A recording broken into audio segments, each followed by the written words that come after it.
आजचा हा दिवस मराठी भाषा गौरव दिन म्हणून सर्वत्र साजरा केला जातो. तर या निमित्तानं मी तुम्हाला सर्वांना कुसुमाग्रजांची कविता ऐकवतोय.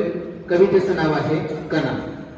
माझे जे शिक्षक बंधू भगिनी आहेत त्यांना नक्कीच ही कविता माहिती असेल. शालेय जीवनामध्ये असताना त्यांनी ही कविता ऐकली असेल. सर्व विद्यार्थ्यांनी कविता नक्की ऐका. ओळखलं का सर मला पावसात आला कोणी, कपडे होते करदमलेले केसांवरती पाणी. क्षणभर बसला नंतर हसला, क्षणभर बसला नंतर हसला, बोलला वरती पाहून गंगाबाई पाहुणी आली गेली घरट्यात राहून. माहेरवाशी पोरीसारखी चार भिंतीत नाचली, माहेरवाशी पोरीसारखी चार भिंतीत नाचली, मोकळ्या हाती जाईल कशी बायको मात्र वाचली. भिंत खचली चूल विजली होते नव्हते गेले, भिंत खचली चूल विजली होते नव्हते गेले, प्रसाद म्हणून पापण्यांमध्ये पाणी थोडे ठेवले.